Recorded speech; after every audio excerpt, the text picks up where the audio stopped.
Georgetown, Washington, D.C., October 12th, 1964. A woman named Mary Pinchot Meyer was on her daily walk. She was 43, an artist, and a divorcee. She was also the woman who knew too much. She was the lover of President John F. Kennedy, understanding the national secrets and private thoughts of the most powerful man on earth. But she was also the ex-wife of Cord Meyer, one of the founding agents of the CIA, who had mapped out the Cold War's most secret operations. Less than an hour later, Mary was found dead, shot twice at close range, in what many would later call a professional execution-style murder. The official story would crumble almost immediately. Hours after her death, the CIA's top counterintelligence expert, James Jesus Angleton, arrived at her studio to find her personal diary. That diary, which many believe contained explosive secrets about her relationship with Kennedy, was taken by the CIA and, according to Angleton, later destroyed. A local man was arrested and tried for the murder, but was stunningly acquitted. The case remains officially unsolved, leaving a dark cloud of speculation. So, who was Mary Pinchot Meyer, and what in her life led to such a violent and mysterious end? She was born Mary Pinchot on October 14, 1920, into a world not just of wealth, but of purpose. She was American aristocracy, not the idle, decadent sort, but a member of a Pennsylvania dynasty, the Pinchots, who were thinkers, reformers, and public servants. Her childhood home, Gray Towers, was less a house and more a hub of intellectual and political debate. From her father Amos, a radical progressive lawyer who funded socialist magazines, she inherited a moral duty to question authority. From her mother, Ruth, a sharp liberal journalist for The Nation, she inherited an unshakable intellectual confidence. And from her famous uncle Gifford Pinchot, the famed conservationist and governor, she inherited a core belief that she was expected to do something significant with her privilege. This inheritance created a fascinating paradox that would define her life. Mary was educated at the most exclusive schools, first Brearley in New York, then Vassar College. She was a debutante presented to society and moved with an easy patrician grace that turned heads. But beneath that polished surface, the radical ideals of her father were burning. At Vassar, where she graduated in 1942, she became a dedicated and outspoken pacifist, a deeply unpopular stance amidst the patriotic fervor of World War II. Her ideals weren't just theoretical. She took action, joining the American Labor Party. Like her father before her, Mary's progressive, even socialist leanings quickly earned her a government file. At just 21 years old, the aristocrat was already being monitored by the FBI. Following graduation, she did not follow the expected path of marrying into her class. Instead, she moved to Washington, D.C. as a brilliant and fiercely independent woman in her own right. The city was a supercharged engine of global power, thrumming with the energy of the war effort, and Mary, with her sharp mind and stunning looks, was immediately at its center. She began a career in journalism, working as a writer and editor for Mademoiselle. She had her own apartment, her own salary, and her own circle of friends, which was composed not of the politicians and spies she would later know, but of artists, writers, and fellow idealists. In this wartime world of young men in uniform, Mary Pinchot was a striking, almost electric figure. The debutante who talked like a radical, the idealist with an FBI file, a woman searching for a grand cause to dedicate her life to. And in that heady, tumultuous atmosphere, she met the man who seemed to be the perfect embodiment of her ideals. His name was Cord Meyer. If you had tried to build the ideal post-war man in a laboratory, you would have created Cord Meyer. He was the epitome of the greatest generation. He was handsome, with a patrician, intelligent face. He was a Yale graduate, and he was a decorated hero, a Marine lieutenant who had charged a machine gun nest in the Pacific. In that charge, he had lost his left eye, a visible permanent sacrifice that only added to his heroic aura. But when Mary met him, she didn't see a warrior, she saw a convert. Cord Meyer, like Mary, was wounded by the war. He was wounded not just physically, but spiritually by the sheer, pointless, industrial-scale brutality he had witnessed. He had seen the best of his generation vaporized for a few yards of jungle, and it had radicalized him. He believed, with an almost religious fervor, that the only way to prevent another global catastrophe, especially in the new atomic age, was through a single, democratic world government. When he spoke with the authority of a man who had paid in blood. For Mary, the lifelong pacifist, he was irresistible. He wasn't just an idealist. He was an idealist who knew the cost of war. He was her equal, her partner, the man with whom she would build the new peaceful world. They married in 1945. They were the golden couple of post-war optimism, luminous with intelligence and purpose. Cord, with Mary at his side, quickly became the first president of the United World Federalists. He was the face of the movement, and she was the brilliant strategist and partner working alongside him. Their lives were not just a marriage, they were a mission. They moved to the leafy, influential enclave of Georgetown in Washington, D.C. The neighborhood, with its quiet cobblestones and historic brick facades, was the chosen home for the new post-war elite. And the Meyer home quickly became a central salon for the city's brightest and best. Their dinner parties were the stuff of legend. On any given night, you might find Joseph Alsop, the powerful journalist and political kingmaker, holding court in one corner. You would find politicians, high-ranking academics and intellectuals, all debating the great issues of the day, the Marshall Plan, the future of Europe, the threat of the Soviet Union.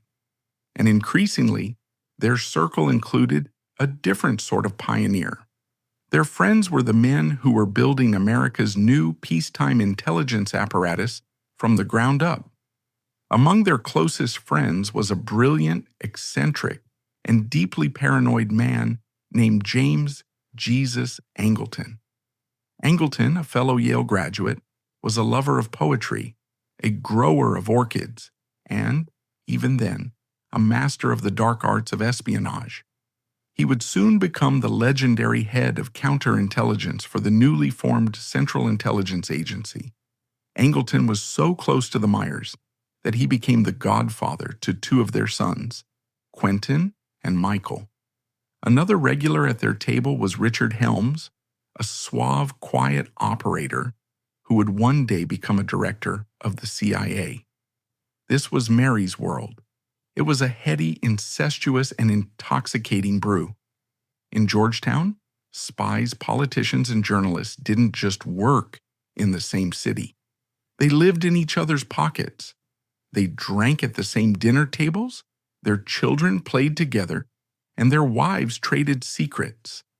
The lines between a friendly chat and an intelligence debrief were almost non-existent. Mary was at the absolute center of this world. She was the wife of the great idealist, the hostess to the powerful, the friend of the new spymasters. She had a loving husband, a shared mission for world peace, two beautiful sons, and a third on the way. Her life was a perfect reflection of her deepest held beliefs.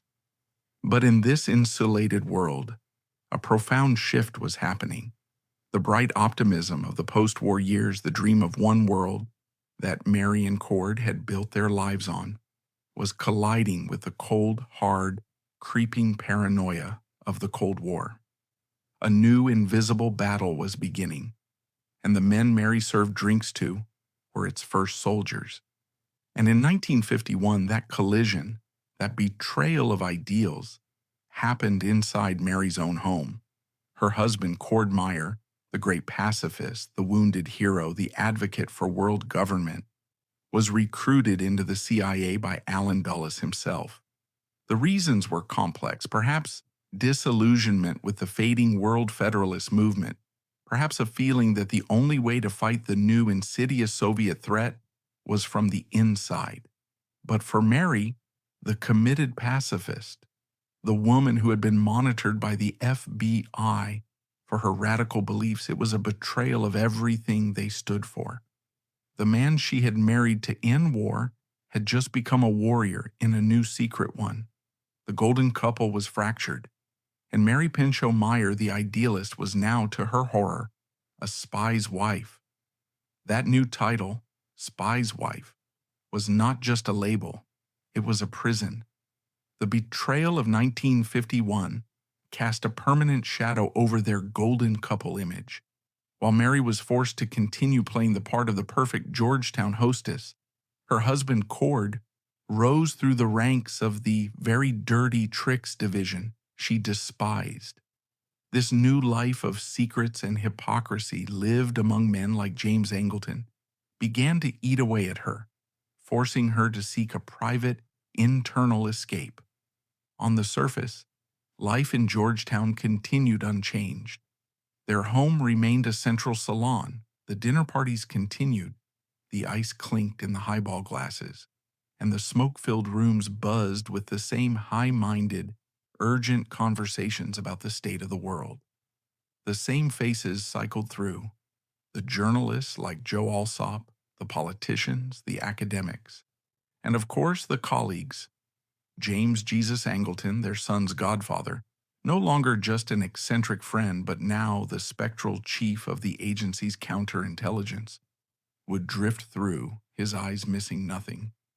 Richard Helms, the future DCI, would be there, listening more than he spoke. But for Mary, everything had changed. The atmosphere, once vibrant with the thrill of building a new world, now felt suffocating, thick with secrets she was not allowed to know. She was now the hostess to a club she despised.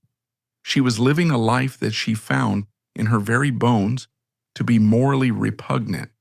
The irony was poisonous. She, the Vassar-educated intellectual who had debated political theory with her progressive father since she could walk, was now expected to be the smiling, incurious wife. She was to provide the perfect roast beef, the full glasses, and the polite, intelligent but not too intelligent conversation, while the men retreated to the study for shop talk she was barred from. And that shop, she knew, was a dark one.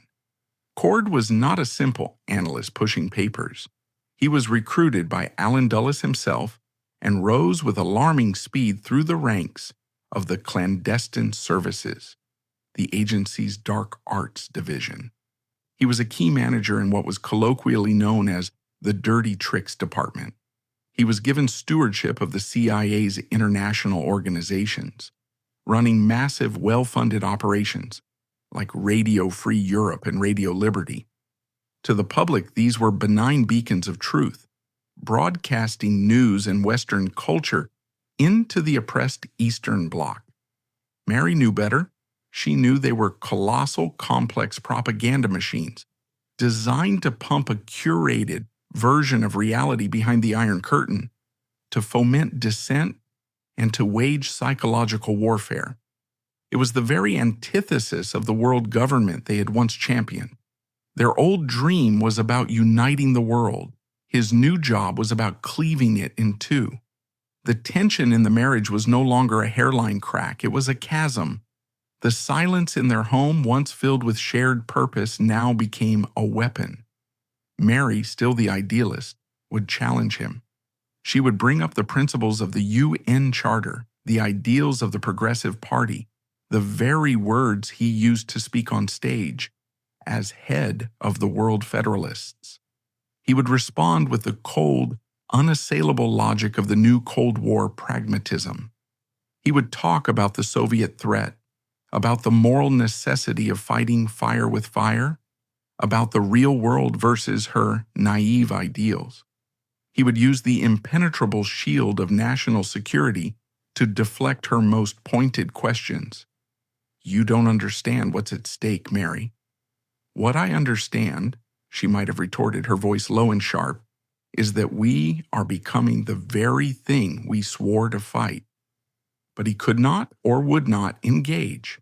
He was a man with a secret clearance, and that clearance extended to his own wife. He was vanishing into a world of acronyms and code words, a world that she, with her radical FBI file and her inconvenient pacifist conscience, could never be allowed to enter.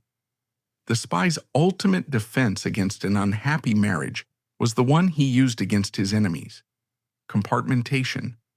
Mary was left alone, isolated in a life of supreme influence but no actual power.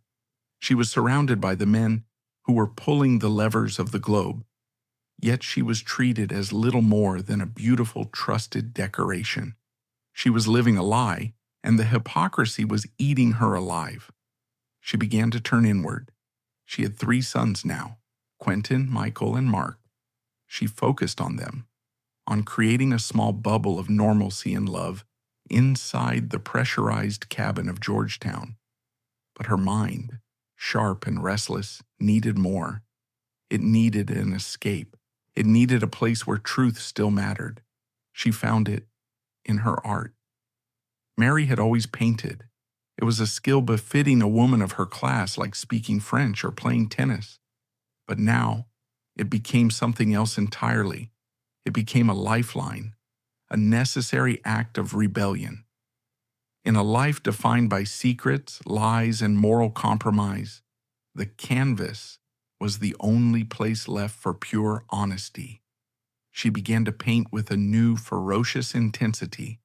She found a studio, a space that was hers and hers alone, away from the spies and the politicians, away from the whispers and the cigar smoke. The smell of turpentine and linseed oil was a cleansing antidote to the heavy, secretive air of her own home. Her art was her private descent. Her husband's work was to create illusion, to manipulate, to operate in the gray shadows. Her work in response became a search for pure, unadulterated truth. She wasn't interested in painting landscapes or portraits of the powerful men she knew. She was interested in the building blocks of reality itself: color, form, and light. She began to create a world she could control, one that was honest and pure. In this, she was not alone. She found a new set of friends, a new community far from the Georgetown set. She fell in with a small, burgeoning group of Washington-based artists, people who were also looking for a new visual language. This was the seed of what would become the Washington Color School, an abstract expressionist movement that was gaining national attention. Her art was a way out, a path to a new identity. She was no longer just the hostess. She was no longer just the spy's wife. She was a painter. She was finding her own voice, a voice that had been silenced in her own home. But the life she was trying to escape, the world of male power and its consequences, was not finished with her. The precarious balance she was trying to maintain, the dutiful wife, the loving mother, the secret artist, was about to be shattered by a tragedy so profound and so brutal that it would incinerate the last vestiges of the life she had known. It happened in 1956. Their middle son, 9-year-old Michael, was on his bike just a few blocks from their home. It was a simple, everyday moment, the kind that happens 1,000 times in a childhood. A car, a missed brake, terrible, sickening impact. He was killed instantly. The tragedy was absolute. It was a raw, biological fact that no amount of political influence, family money, or secret intelligence could alter. It was the real world crashing through the looking glass, and it shattered everything. Grief is a chasm. For Mary and Cord, already divided by a wall of ideology and state secrets, It was a chasm they could not and would not cross together. Mary's grief was visceral, volcanic, and total. Her child was gone. The world she had brought him into, the world she had tried to protect him from, had stolen him in a random, senseless act of violence. She needed to connect, to share the unbearable weight of the loss. But Cord, the man who had compartmentalized his life, now seemed to compartmentalize his grief. He was the CIA man, the stoic, the one who operated in a world of detachment. He had lost his eye in one war and his soul in another, and this new personal loss seemed to be something he filed away, something to be handled rather than felt. How could a man who trafficked in the abstract greater good and acceptable losses truly connect with a mother's inconsolable, specific, and very private pain? The death of her son was the final unendurable breaking point. It didn't just widen the gap between them. It proved the gap was unbridgeable. It severed her last tie to the life she'd been living, to the man she had once loved. The lie was too great, the cost too high. The shared idealism that had been their foundation was long dead, and now so was their child. The home, the marriage, the entire facade of their Georgetown life was now just a tomb. She endured for 2 more years, a ghost in her own home, the silence between her and Cord now total. But she was making a plan. Her art was no longer just an escape. It was her future. It was the only thing that was truly hers. In 1958, Mary Pinchot Meyer, age 38, a single mother to her 2 surviving sons, did what a woman of her class and time was simply not supposed to do. She filed for divorce. She was not just leaving Cord Meyer, the man, she was leaving the spy's wife, an identity she had worn like a hair shirt. She was leaving the suffocating, incestuous world of Georgetown power. She was leaving the establishment she had been born into and married into. She moved into a modest home and dedicated her life with a fierce, almost monastic intensity to her painting. She was finally terrifyingly free. She was no longer Mrs. Cord Meyer, the spy's wife. She was Mary Meyer, the artist. This transformation into Mary Meyer, the artist, was an act of profound self-reclamation, escaping the wreckage of her marriage and the unbearable grief for her son. She was, at 38, finally free. But while she dedicated her days to her studio and the bold spiritual work of the Washington Color School, she was not and could never be a true outsider. Her old life, the world of power and politics, was not done with her. In fact, it was about to return in the form of the most powerful man on earth. She had an old family friend in Washington, someone she had known since her school days at Brearley, long before he was a war hero, long before he was a senator, long before he was the most famous man on earth. His name was John F. Kennedy. In October 1961, with her divorce finalized and her new life as an artist blossoming, Mary Meyer began a secret, intimate relationship with the 35th President of the United States. This was not just another one of John F. Kennedy's rumored tawdry flings. This was not a starlet, a secretary, or a call girl smuggled into the White House.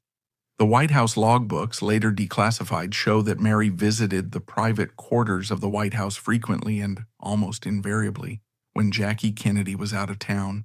The relationship was deep, sustained, and, for Kennedy, reportedly more serious and more intellectually engaging than any of his other extramarital affairs. After his death, an unsent handwritten letter from Kennedy to Mary was found among his private papers. In it, he pleaded with her to come and see him, to join him on a trip. "Why don't you leave suburbia for once," he wrote, "and come and see me, either here or at the Cape? I know it is unwise, irrational, and that you may hate it. On the other hand, you may not, and I will love it." It was the letter of a man who was not just in lust, but in need. Mary was not a sycophant. She was his equal. She was an aristocrat from his own rarefied social class, an intellectual who could go toe-to-toe with him on policy, and a woman who was utterly, completely unimpressed by the pomp and circumstance of his office. She had known Jack for 20 years. She was perhaps the only person in his life who could speak to him with total, unfiltered, and unvarnished honesty. She was his escape, and she had a very specific and very secret agenda.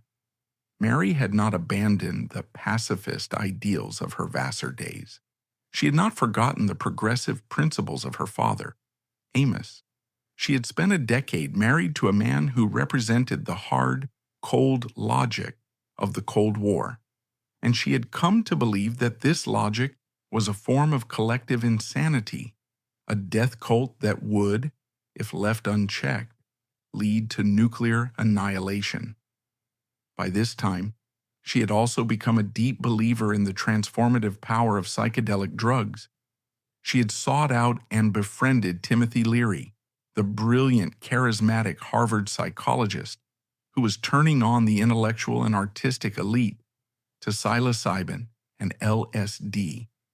Mary's interest wasn't just recreational, and it wasn't just for her art. Like Leary, she believed these substances could expand consciousness, shatter old, rigid patterns of thought, and, if taken by the right people, fundamentally change the world. She reportedly went to Leary herself, asking him to teach her how to run or guide psychedelic sessions. She explained to his astonishment that she had a plan to bring a new age of peace to Washington. Her targets, she said, were the powerful, hard-hearted men who ran the country, the men she had known all her life, the men she had served drinks to in Georgetown, the men like her ex-husband, Cord Meyer. She wanted them to see the light.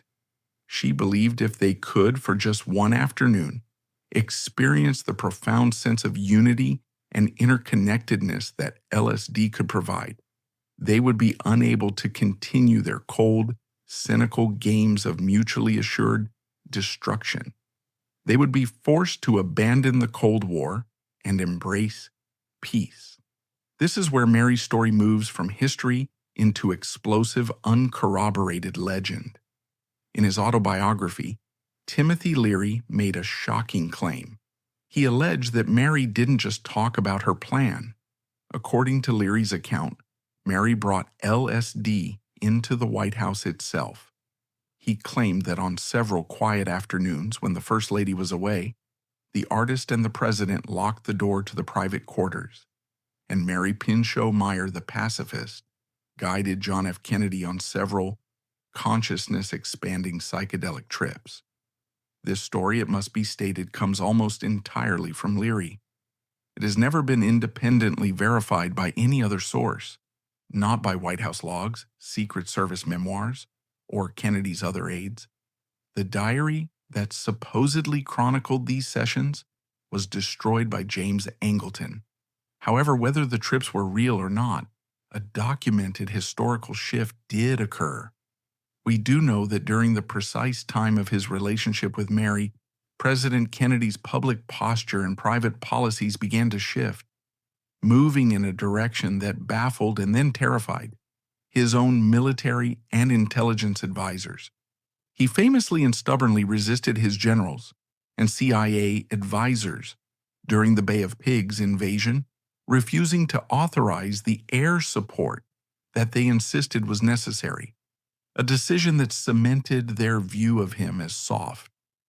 And then on June 10, 1963, Kennedy drove to American University in Washington, D.C., and delivered one of the most important and most radical speeches of his presidency. It was called A Strategy of Peace.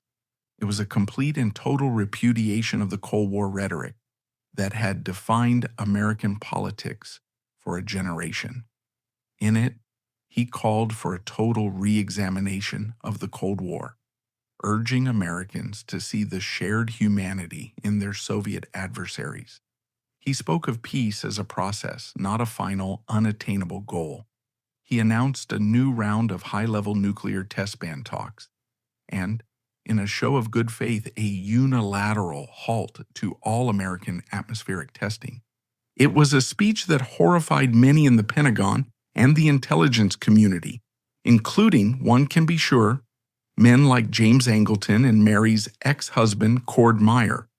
It was a direct challenge to the entire military-industrial complex. It has been widely speculated, based almost entirely on Leary's unproven claim, that Mary Pinchot Meyer, the idealist, had helped inspire this profound change in the president. Whether she literally wrote the words, or more likely simply inspired the profound shift in sentiment, she was, for that brief, shining moment, arguably one of the most influential people on Earth. She was an artist who was secretly whispering ideals of cosmic unity and global peace into the ear of the world's most powerful man, successfully bending the arc of history. The idyll, of course, could not last. The forces she was pushing against were too entrenched, too powerful, and too dark. On November 22, 1963, John F. Kennedy was assassinated in Dallas. Mary was not just heartbroken. She was devastated. She was terrified. Her lover was dead, but so was her partner in her secret peace project. The one man in power who had been changing too fast was gone.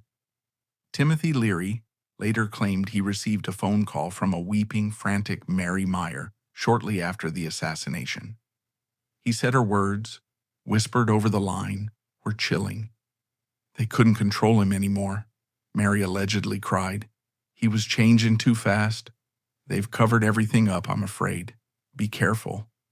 She was a woman alone, nursing an extraordinary and dangerous secret. She retreated to her art studio, her only place of solace. But the world of shadows she had tried to influence, the world she had tried to change, was not finished with her. The assassination of John F. Kennedy in Dallas didn't just devastate Mary, it terrified her. She was no longer just a grieving lover. She was a woman who knew she was a loose end, a keeper of the president's most dangerous secrets, both his psychedelic journeys and his radical turn toward peace. Her alleged phone call to Timothy Leary, weeping and terrified, revealed her state of mind. They couldn't control him anymore, Mary allegedly cried. He was changing too fast. They've covered everything up. I'm afraid. Be careful. Whether she was referring to the CIA, the military, or some other shadowy faction, her fear was palpable. She was not just a grieving mistress. She was a woman who believed her lover had been murdered by a conspiracy she may have known details about. She, the pacifist who had infiltrated the very ear of the president, was now a loose end. For the next 11 months, Mary retreated into her work. Her art studio, her sanctuary of light and color, became her fortress. She continued to paint, her work becoming, if anything, more intense, more focused on the spiritual and the cosmic, as if seeking an order that the human world had proven incapable of providing. She continued to see her lover, the painter Kenneth Nolan. She continued to raise her two sons. She tried, on the surface, to maintain the rhythms of her new, independent life. But the world of shadow she had tried to influence, the world she had been married into, the world that had, in her mind, murdered the president, was not finished with her. She, an insider who had become a radical, was an intolerable variable. She was a woman who knew too much, who had flown too close to the sun, and who had tried to bring a transformative, uncontrollable fire, the fire of peace and psychedelics, into the very heart of the establishment. Less than a year after Kennedy's assassination on October 12, 1964, Mary Meyer put on her walking shoes. It was a crisp, beautiful autumn day. the kind that makes the C&O Canal towpath one of the most beautiful places in Washington, D.C. She left her studio, a place of safety, and headed for her daily walk, a routine of peace and reflection. She would never return. It was just after noon.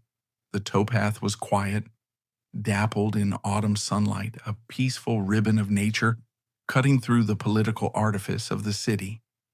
A man named Henry Wiggins, a mechanic at a nearby gas station, was on a service call, waiting for a tow truck to arrive to help him with a stalled car. The air was still. Suddenly, the grinding of a wrench was the loudest sound on the lot, until a new sound, thin and sharp, cut through the air. It was a woman's voice, high with panic. "Someone help me! Someone help me!" Wiggins ran to the edge of the canal embankment and looked down onto the towpath. He saw a scene of horror. A man in a dark cap was standing over the body of a woman. As Wiggins watched, frozen for a second, he heard two distinct, sharp cracks. Gunshots. Not a frantic volley, but two measured shots. Wiggins, a veteran, knew what he was hearing. He scrambled down the embankment shouting, and the man in the cap fled into the woods. When police arrived just minutes later, they found Mary Pinchot Meyer. She was dead. The scene was not one of a frantic robbery. It was one of chilling precision. She had been shot twice at point-blank range, once in the left temple and once in the back. The coroner's report would later confirm the methodical nature of the crime. She had been shot twice at point-blank range, once in the left temple and once in the back. While police officially treated it as a robbery or sexual assault, the precision of the wounds and the lack of any clear motive led many to speculate it was not a random act of violence, but a targeted professional execution.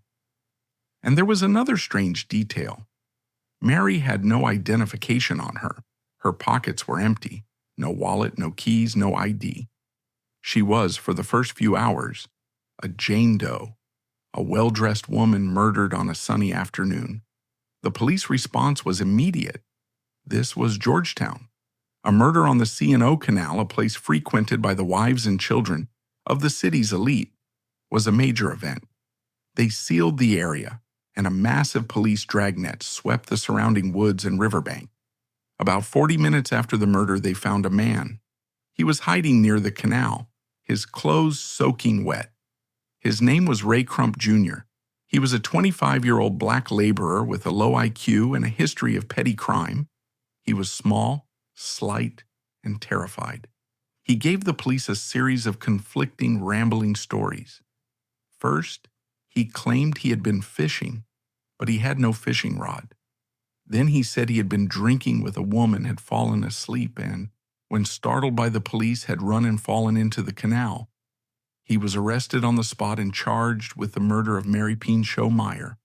To the police and to the city's newspapers, it seemed like an open and shut case. This was 1964 Washington, a city already simmering with the racial and economic tensions that would explode in the coming years. The narrative wrote itself: a wealthy, aristocratic white woman, walking alone, is attacked by a poor, vagrant black man in a botched robbery or sexual assault. It was a tragic, random, and all too familiar act of urban violence. The city breathed a collective, if troubled, sigh of relief. They had their man, but from the very beginning the case was anything but simple. The 1965 trial of Ray Crump, Jr. was not the straightforward conviction the prosecution had expected. The primary reason was Crump's lawyer, a woman who was, in her own way, as formidable as Mary Meyer.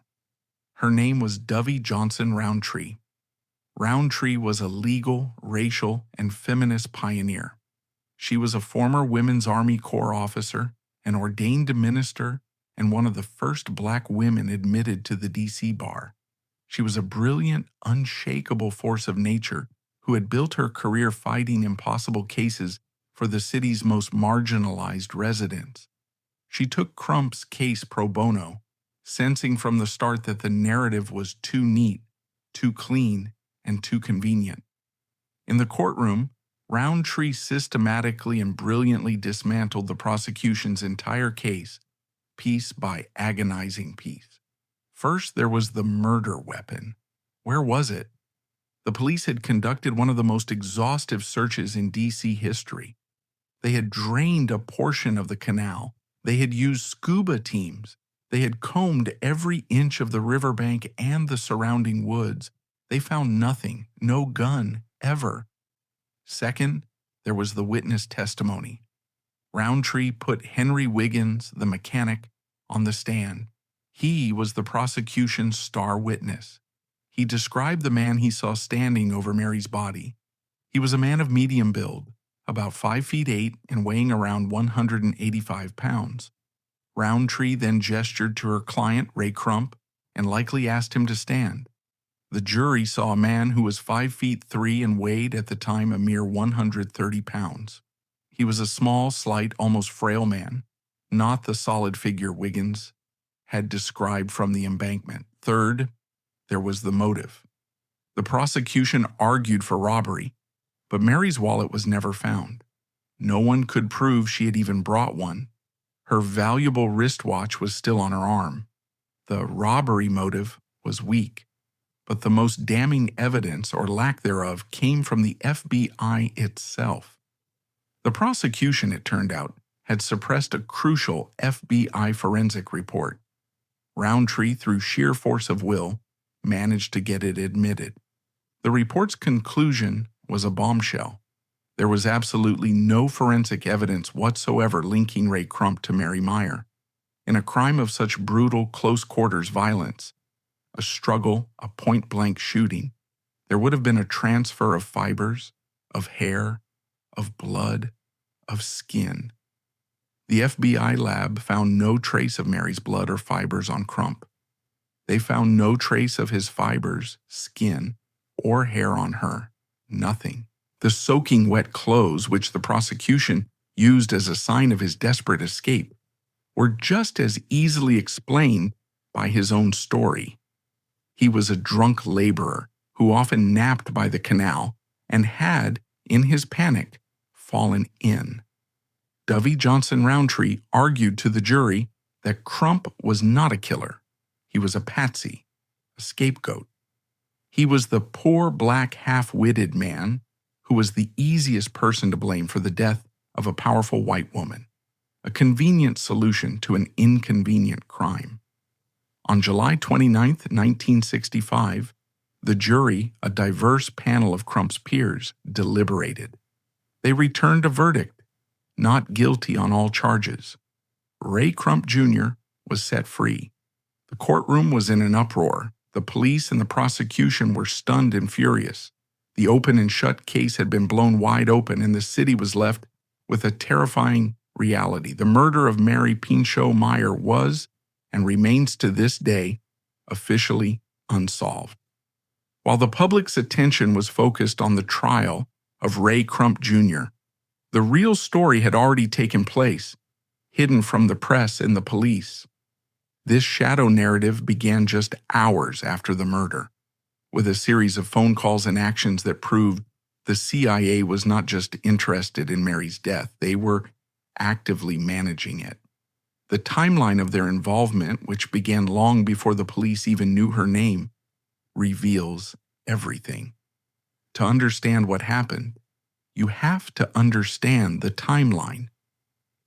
At 12:45 p.m. on October 12, 1964, police arrive on the scene. They find a well-dressed woman shot twice at close range with no identification. She is, for all official purposes, a Jane Doe. From 12:45 p.m. to 2:40 p.m., for nearly 2 hours, the D.C. police work to identify the victim. They run her fingerprints, a process that takes time. At 2:40 p.m., the police finally get a match. Their Jane Doe is identified as Mary Pinchot Meyer, the artist, the aristocrat, the ex-wife of a high-ranking CIA official. This is the official timeline. But a different, parallel timeline was running in the secret corridors of Washington. Hours before the police had a name, hours before they even knew who she was, someone else did. A top CIA official named Wistar Janney, a man from the agency's clandestine services, the same dirty tricks division where Meyer worked, placed a phone call. He didn't call the police to offer information. He didn't call Mary's family. He called Mary's brother-in-law, Ben Bradley. Bradley was, at the time, the Washington bureau chief for Newsweek and a rising star in journalism, a man plugged into every corner of the city. He would, in a few short years, become the legendary executive editor of the Washington Post and break the Watergate scandal. He was, in short, not a man to be trifled with. He was also married to Mary's sister, Toni Pinchot. When the phone rang, Bradley was in his Newsweek office. The voice on the other end was Wistar Janney, a man he knew from the Georgetown cocktail circuit. Janney's voice was calm, almost bureaucratic. He informed Bradley that a woman resembling Mary had been murdered on the towpath. This call was an impossibility. How did the CIA know about the murder and the victim's potential identity before the D.C. police had even identified the body? Why was a man from the clandestine services the one delivering this bad news? And why was his first call to a journalist, not to the family? The call was a signal, a high-level flag that this was no ordinary death. That same night, the phone rang again in the Bradley home, but this time, it was a frantic, long-distance call. It was Ann Truitt, Mary's closest friend and fellow artist, calling from Tokyo where she was living. She had just heard the news, which had traveled with unnatural speed through a network of friends and officials. Ann sounded terrified, her voice tight with an urgency that went beyond grief. She warned Bradley that Mary had been keeping a private diary, a small locked book. "You have to find it," she insisted. "It's in her studio. You have to find it before the police do." The implication was clear. The diary contained something explosive, something that could not, under any circumstances, fall into official hands. Galvanized by the two strange calls, Ben Bradley and his wife Toni, Mary's devastated sister, immediately drove from their home to Mary's art studio. They used their key to let themselves in. The studio, which had been Mary's sanctuary, was now a potential crime scene, though it had not yet been sealed by police. The air was still thick with the smell of turpentine and oil paint. Her massive circular tondo canvases, with their pulsing fields of color, lined the walls, silent witnesses to her secret life. They began a desperate, frantic search. They tore through drawers, looked under furniture, and sifted through stacks of sketches and notebooks. They were looking for a small, specific, locked diary. And then, as they were turning the studio upside down, someone knocked on the door. Ben Bradley opened it. Standing on the doorstep, wreathed in the autumn darkness, was James Jesus Angleton. This was not a social call. This was not a grieving friend coming to pay his respects. This was the chief of CIA counterintelligence, the agency's spectral, legendary, and deeply paranoid spymaster. This was the man who hunted moles, who lived and breathed conspiracy, who trusted no one. This was the man who by day grew rare orchids with a surgeon's precision, and by night ran the Western world's most complex and secret operations against the KGB. And he was, of course, Mary's old friend. He was the godfather to her children. Angleton claimed he too was there to find the diary. In his 1995 memoir, A Good Life, Ben Bradley described the surreal, chilling scene that followed. The three of them, the journalist, his wife, and the spymaster, continued the search. The air in the studio was electric with suspicion. This was not a shared mission. It was a race. Bradley and Toni finally found it. It was a small locked book exactly as Anne Truitt had described.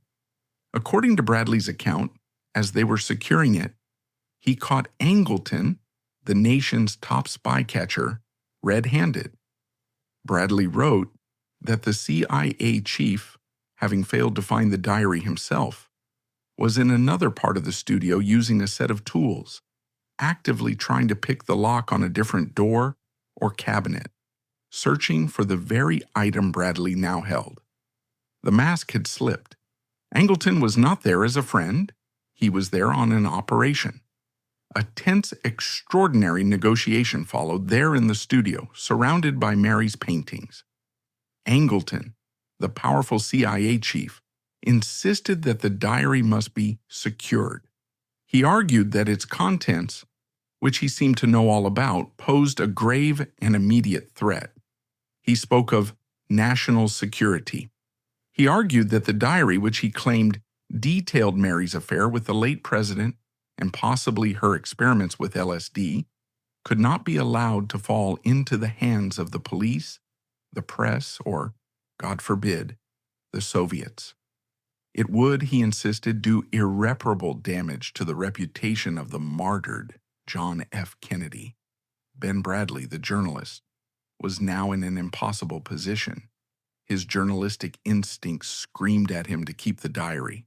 It was the story of a lifetime. But his brother-in-law, the man who had just lost his sister-in-law, and his wife, who had just lost her sister, were in a state of shock and grief.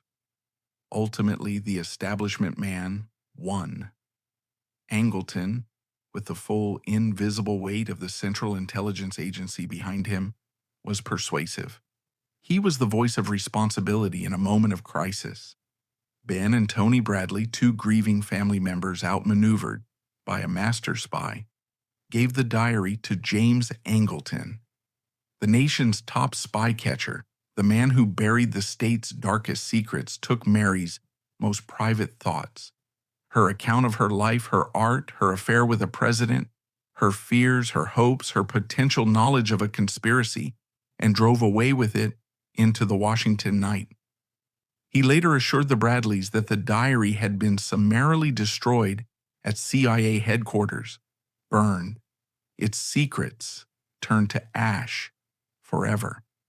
This single, admitted story, recounted by Bradley himself, fundamentally changes everything. It is the pivot point on which the entire mystery turns. It shatters the simple random street crime narrative and forces a much darker set of questions. Why was the CIA, in the form of its counterintelligence chief, running a black bag operation to seize a private citizen's diary hours after her murder? Why was protecting JFK's reputation a CIA matter nearly a year after his death? What was in that diary that Angleton was so desperate to find and destroy? This event, the seizure of the diary, is the piece of evidence that leads to the two great warring theories about Mary's death: the cleanup theory and the far more terrifying assassination theory. The image is indelible, a scene of impossible cinematic darkness. James Jesus Angleton, the spectral chief of CIA counterintelligence, walking out of an artist's studio, clutching a small locked diary. His admitted destruction of that diary, an act of deliberate, high-level evidence tampering, is the pivot point. It shatters the random street crime narrative and forces us to consider two, and only two, profoundly disturbing possibilities: a panicked cover-up or a cold-blooded conspiracy. The first is what some have called the Richard Wright solution, named for the author of Native Son. This is the theory of a random, tragic, and depressingly mundane crime. In this version, the police were right about the type of crime, even if they got the man wrong. It argues that Ray Crump, or someone very much like him, did attack Mary Meyer. It was a botched robbery or a sexual assault that turned violent. It's a story of race, class, and the random, brutal violence that can tear through the fabric of any city at any time.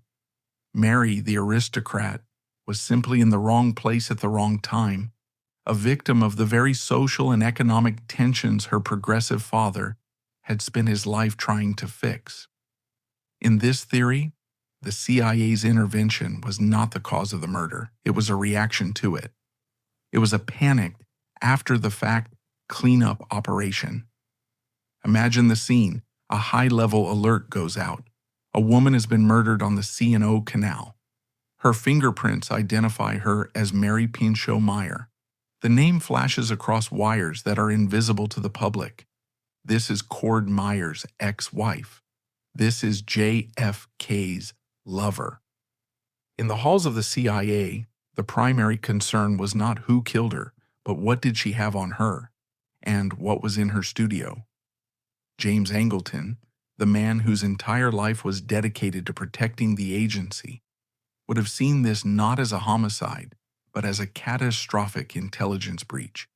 Angleton's motive in this theory was not to cover up a murder he had ordered. It was to cover up a life he could not control. He was the state's janitor sent to sanitize the scene, to scrub the inconvenient psychedelic and sexual details from the official historical record. It was in this version a cover-up, but not a conspiracy. The second theory is the Oliver Stone solution. This is the conspiracy. This is the darkness. This theory argues that Mary Meyer was assassinated, and the execution-style wounds prove it. The police, the public, and perhaps even the patsy, Ray Crump, were all just pieces in a meticulously staged performance. This theory posits that Mary Meyer was killed by the very intelligence apparatus she had once been married into. The presence of James Angleton was not a coincidence. It was not a cleanup. It was the signature of the artist. Why? Because she knew too much. The motive was not sex. Mary Meyer was not a containable problem. First, she knew too much from her ex-husband. Second, and far more terrifyingly, she knew too much from her lover. What had John F. Kennedy told his trusted intellectual mistress in their most private, unguarded moments? In those psychedelic sessions, what state secrets did he confess? Did he tell her about his own profound, terrifying battles with his own intelligence agencies? And then there is her phone call to Leary. They couldn't control him anymore. They've covered everything up. This is not the voice of a grieving lover. This is the voice of a private investigator. In this theory, Mary Meyer was conducting her own private investigation into his death. Had she gotten too close to the truth? To a man like James Angleton, a woman like this, an insider with access to everything, who had gone rogue and was now asking questions about Dallas, was not just a scandal. She was an existential threat.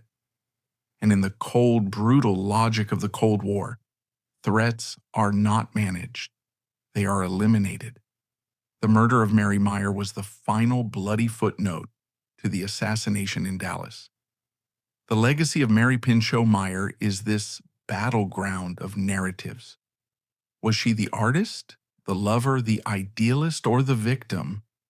The ultimate tragedy is that her death and the spectacular high-stakes drama surrounding it has almost completely erased the woman she was fighting so hard to become. Her identity as a serious, ascending artist, the work she had chosen, the life she had built from the ashes of her marriage and the grief for her son, was the first casualty. In the decades since her murder, she has been defined not by her own work, but by the powerful men she knew. She is JFK's mistress. She is Cord Meyer's ex-wife. She is the woman who did LSD with the president. Her life is a stark, brutal example of what it meant to be a brilliant, ambitious woman in the Washington of the 1960s. It was what many called a masculine town, a city run by men for men. Women, even those as educated, wealthy, and intelligent as Mary, were often seen as decorations, hostesses, or conduits to power. Mary Meyer tried to break that mold. She used her insider access not for social standing, but to pursue a radical, idealistic agenda. She saw true independence through her art, a creative life that was hers and hers alone. But in the end, the world she was trying to escape, the world of politics, secrets, and powerful paranoid men, reached out and pulled her back in the most violent way possible, silencing her forever. Her life was a profound contradiction. She was an insider who behaved like an outsider. She was a pacifist who moved among warriors. She was an artist whose greatest creation, her own independent life, was left unfinished. What we are left with is the portrait of a woman interrupted. Her art, those beautiful haunting tonneau circles, speaks to a search for wholeness, unity, and peace. They are windows into a mind that was trying to find a new way of seeing, a new way of living. The murder of Mary Pinchot Meyer is not just a cold case. It is a canvas that was slashed by a knife before the artist was finished, and in the 60 years since, everyone has tried to paint over it with their own story, their own theory, their own agenda. Was she a naive idealist who dangerously blurred the lines between her bohemian art world and the lethal realities of global power? Or was she a courageous, subversive figure who tried to use her influence to bend the arc of history toward peace and paid the ultimate price for it? We will likely never know who pulled the trigger on that towpath. We will likely never know what secrets were written in the pages of the diary that James Angleton burned. But the questions her life and death demand are perhaps more important than any answer. Her story forces us to look into the shadows of the institutions we trust. It asks us to consider the price of dissent, the true cost of secrets, and the terrifying ease with which a woman's life and her truth can be erased.